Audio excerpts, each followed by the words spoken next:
चार पंक्तियां माँ के श्री चरणों में समर्पित करता हूँ और देखना चाहता हूँ पचोर वालों, दिखाना कि पचोर किस ढंग से किस तरीके से कविता सुनता है। कि शब्दों के सुमन लाया आज तेरे द्वार आया, करू नमन कर जोड़ मात तो स्वीकार ना। तो बड़े जबातंकवाद और बड़े भ्रष्टाचार कलम में रहे धार माँ यही है प्रार्थना। तो नित नए आयाम गढ़े युवा मेरे देश के मन में रहे सदा देश प्रेम की मां भावना। और भारत का बच्चा बच्चा गाए वंदे मातरम, हाथों में तिरंगा हो मां करूं ये कामना, हाथों में तिरंगा हो मां करूं यही कामना। बहुत अच्छे बेटा, हाथों में करूं यही कामना। चार पंक्तियां इस युवा पीढ़ी को प्रणाम करता हूँ और आपके बीच में निवेदित करना चाहता हूँ। इस देश में सर्वाधिक युवा उपस्थित है। बहुत अच्छे। और कहते हैं कि युवा जब मचले तो इतिहास बदल जाया करते हैं। बस अब मंत्री जी का आशीर्वाद मिल गया। चार पंक्तियां सुनना, इस देश की युवा शख्सियत किस तरह की होना चाहिए। कि आदर्श हो गांधी की तरह, जुनून सुभाष जैसा, भगत सिंह सी जवानी होना चाहिए। बहुत अच्छे। तो नीति हो चाणक्य की तरह, निडर आजाद जैसे, विवेकानंद से स्वाभिमानी होना चाहिए। वाह। तो हंसते हंसते जो शहीद हुए देश पर, उन वीरों की व्यर्थ न कुर्बानी होना चाहिए। और इतिहास के पन्नों पर ऐसी युवाओं की कहानी होना चाहिए, ऐसी युवाओं की कहानी। इसको बेटा इसको पढ़ लें तो उसके बाद डाल देना माना, वो पंक्ति भूल जाएगा। हाँ। भजिए पहले ही तेल पी जाएंगे। चार पंक्तियां बहुत अच्छे बेटा, बहुत अच्छे। कि अभिमन्यु से हो वीर कांपे जिनसे सुरवीर, हाँ। देश के युवा से फौलादी होना चाहिए। तो गुरु का जो रखे मान, अंगूठा भी दे दे दान, एकलव्य जैसे निष्ठावादी होना चाहिए। तो चाहे हो जाए कुर्बान, तिरंगे की रहे शान, मन में विचार राष्ट्रवादी होना चाहिए। और अब अंतिम पंक्ति पर आपका दिल इस देश के लिए धड़के और अब चाहते हैं कि निश्चित रूप से ऐसा होना चाहिए। तो अंतिम पंक्ति पर मेरी बात का समर्थन करना। तो चाहे हो जाए कुर्बान, चाहे हो जाए कुर्बान, तिरंगे की रहे शान, मन में विचार राष्ट्रवादी होना चाहिए। और भारत मां को गाली देकर देश में जो जिंदा है, सूली पर सारे वो अपराधी होना चाहिए, सूली पर सारे वो अपराधी होना चाहिए, सूली पर सारे। बहुत अच्छे। चार पंक्तियां और निवेदन करना चाहता हूं।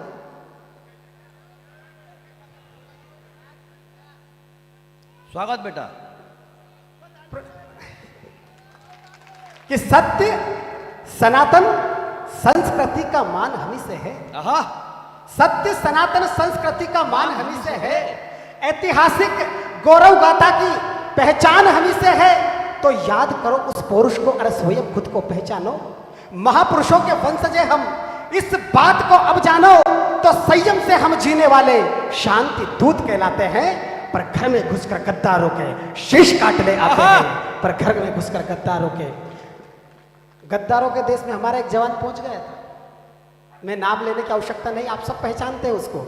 जी हाँ, मैं बात करता हूं वीर अभिनंदन की। चार पंक्तियां उसके सम्मान में पढ़ना चाहता हूं, उस वीर साहसी के सम्मान में। कि ले उड़ा वो वायुयान बन करके हनुमान, पाक में दिखाई जो तासीर को प्रणाम है। तो होकर के निर्भय भारत माँ की बोल जाए, साहस की खींची उस लकीर को प्रणाम है। तो शत्रु दल मिल सारे तनिक न डिगा पाए, धन्य धन्य धन्य उस जमीर को प्रणाम है। और गिदड़ों के झुंड बीच सिंह सा डटा रहा जो, शौर्य के प्रतीक उस वीर को प्रणाम है, शौर्य के प्रतीक उस वीर को प्रणाम है। और कुछ पंक्तियां आप, अंतिम पंक्तियां आपके बीच में निवेदन करना चाहता हूँ। बहुत समृद्ध टीम है और हमें आदरणीय दादा जानी वैरागी तक, शंभू भैया तक, सुबह बहुत नाराज हो रहा था, इन तक पहुंचना है, अमित भैया तक पहुंचना है। मैं चार पंक्तियां निवेदन करना चाहता हूं। इस देश में एक आवाज उठती है कि भारत तेरे टुकड़े होंगे। इस देश की बात छोड़ो, मैं मध्य प्रदेश की बात करता हूं। उज्जैन में देश विरोधी नारे लगाए जाते हैं। मैं तब पंक्तियां निवेदन करना चाहता हूं कि देश विरोधी नारे लगते और चुप्पी साधे हम बैठे। बढ़िया बात है। जिस देश में रहते खाते हैं वो उसी देश से हैं ऐठे। कि भारत तेरे टुकड़े होंगे ये भी बकवास सुनी हमने। देश तोड़ने के लिए कई जाल बुनी तुमने, तो कितने ही षड्यंत्र रचा लो, कुछ भी ना कर पाओगे। अपनी करतूतों से ही खुद का अस्तित्व मिटाओगे, तो साम दाम दंड भेद इन सब में हमें हम महारत है। और कान खोलकर कुत्तों सुन लो, ये मोदी वाला भारत है। कान खोलकर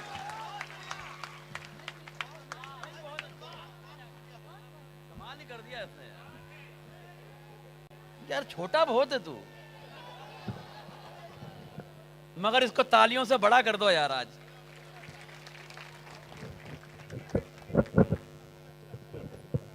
हाँ, ये मानेंगे नहीं है यार। हाँ, गजब की हिम्मत है बाकी इसकी। आतंकवाद और देखो, इतने कम वक्त में इतनी बड़ी बड़ी बात करना, ये बड़ी बात है। सारी समस्या निपटा के गया अगला। आतंकवादियों से शुरू हुआ और भारत तेरे टुकड़े होंगे तक आया। देखो, आतंकवादियों की मैं मंत्री जी कोई गलती मानता ही नहीं। क्या गलती बेचारों की, आतंकवादियों की कोई गलती नहीं है। इस भारत माता की मिट्टी की गंध ही इतनी सौंधी है, इतनी प्यारी है कि बेचारे पैदा तो कहीं पे होते हैं लेकिन मरना यहां आके चाहते हैं।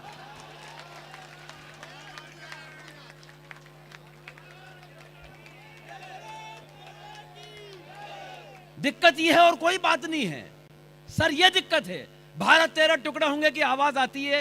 ये वीर रस के कवि हैं, ये अपने हिसाब से बात करते हैं। मैं हास्य व्यंग का कवि, मुझे मिल गया तलवार घुमाता हुआ, भारत तेरे टुकड़े होंगे। मैंने कहा आवाज लगाई, मैंने कहा यहां। बोले क्या भाई साहब? मैंने कहा क्या करेगा? बोले भारत के टुकड़े। मंत्री जी, जो मैंने बात कही अगली अगर बात पहुंच गई तो सिर्फ समझदार लोगों की ताली चाहिए मुझे। मैंने कहा क्या करेगा? बोले भारत के टुकड़े। मैंने कहा मूर्ख, वो काम करना चाहता है जो हम 75 बरस पहले कर चुके हैं। मैंने कहा भी एक बात बता, 500 रुपए कमाना चाहता है? तो उसने तलवार मेरे पांव पे रख दी। बोले हाँ भाई साहब। मैंने निकाला जेब से एक 2000 का नोट, उस वक्त चलता था, उस वक्त चलता था। मैंने कहा ये ले। बोले भाई साहब ये तो 2000 हैं। मैंने कहा 500 तू रख, 1500 मुझे वापस दे। बोले भाई साहब क्या बात कर रहे हो, 1500 रुपए मेरी जेब में होते तो क्या मैं भारत के टुकड़े करता?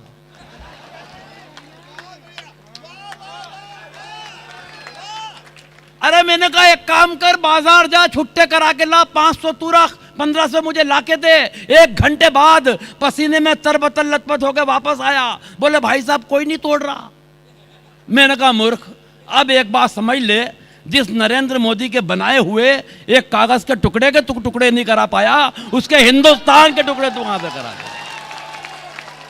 तालियां कम है आपकी।